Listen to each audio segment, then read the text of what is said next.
Every institution in the world carries a credit rating, AAA, AA, A, triple B, junk. A simple sequence of letters that determines everything: who gets funded, who gets trusted, who gets opportunities, and who gets quietly excluded from the room. But here's the truth no one ever tells you: people have credit ratings too. They're not financial, they're internal. Psychological ones, behavioral ones, reputational ones. You have an internal credit rating. Everyone around you has one. Your boss has one for you. Your friends have one for you. Your partner has one for you. And you have one for yourself, even if you've never consciously articulated it. Your internal credit rating is the invisible score that determines how much responsibility people trust you with, how much risk they're willing to take on you, how much volatility they expect from you, how much stability you project, how much confidence you inspire, and how much opportunity flows toward you. And here's the part that stings: most people's internal credit rating is far lower than they think. Not because they're incapable,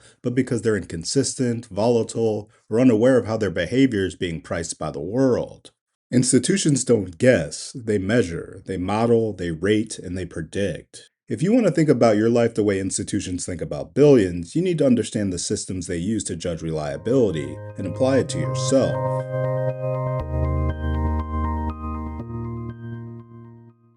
Welcome back to the Risk Manager's Guide to Money. I'm Jay Malcolm, and today we're talking about the internal credit rating, the institutional framework that determines whether someone or something can be trusted with capital, responsibility, and risk. Institutions don't care about your potential, they care about your probability of default, they care about your consistency across cycles, they care about your behavior under stress, and they care about your ability to deliver predictably. Your life works the same way. People don't trust you because you're talented. They trust you because you're reliable, because you show up, because you don't collapse under pressure. They trust you because you don't default on commitments. Your internal credit rating is the truth behind your reputation and the truth behind your future trajectory.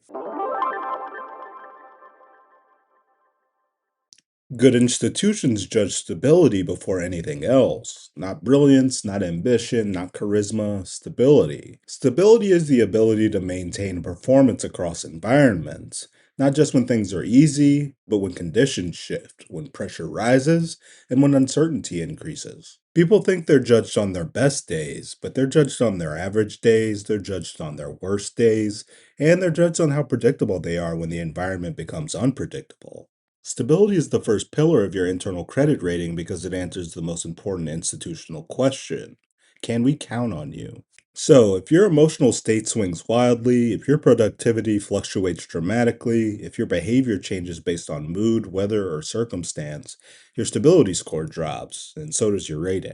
Stability isn't about being robotic, it's about being dependable. It's about being someone whose baseline is strong enough that people don't have to guess which version of you they're going to get.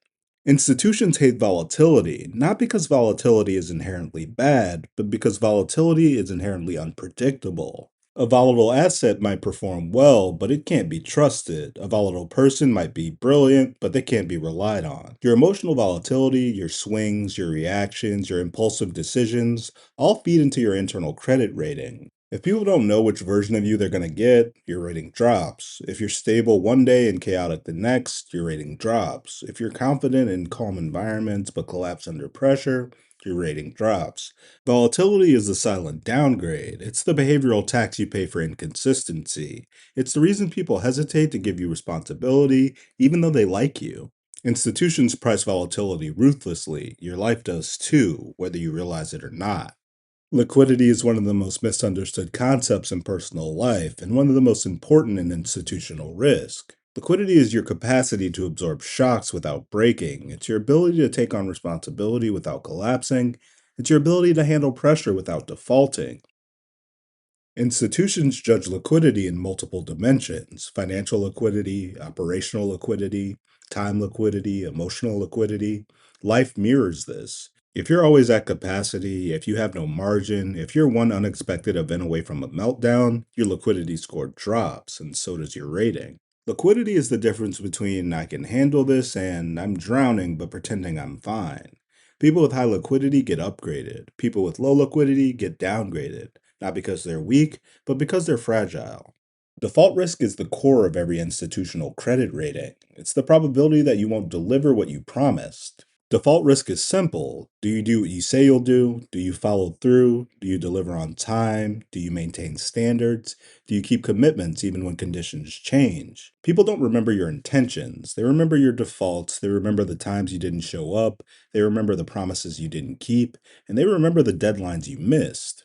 Your internal credit rating is built on your default history, not your excuses, not your explanations, not your intentions. Institutions don't care why you defaulted, they just care that you did. Institutions don't judge assets in isolation. They judge how assets behave in networks, how they interact with other assets, how they affect the system, and how they influence stability. This is counterparty reliability. In your life, counterparty reliability is your ability to be trusted in a network. Do you make teams stronger or weaker? Do you reduce friction or create it? Do you increase clarity or confusion?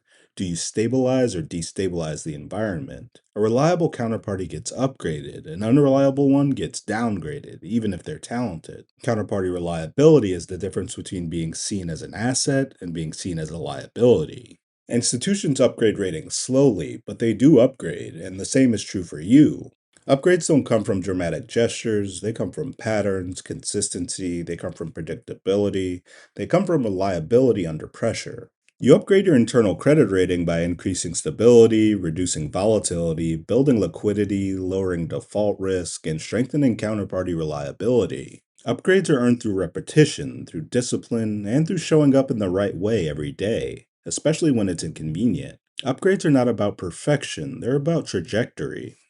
Downgrades happen quietly, they happen slowly, they happen through patterns, not catastrophes. A missed deadline here, a broken promise there, a moment of volatility, a lapse in judgment, a failure to communicate, a period of inconsistency. Downgrades are rarely dramatic, they're cumulative. They're the slow erosion of trust. And once the downgrade happens, everything becomes harder. Opportunities shrink, responsibility decreases, people hesitate, doors close, expectations lower. Your internal credit rating determines your trajectory, and downgrades are the silent killers.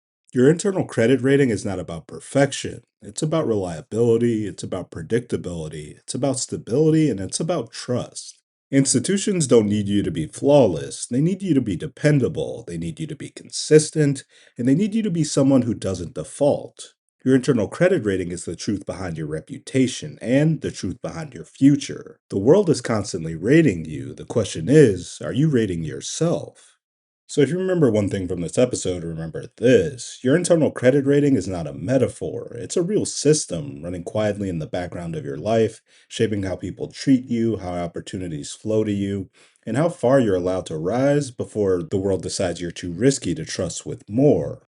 Institutions don't wait for disaster to judge reliability. They judge it continuously through patterns, through behavior, through consistency, through volatility, through follow through, through the way you show up when the environment becomes hostile.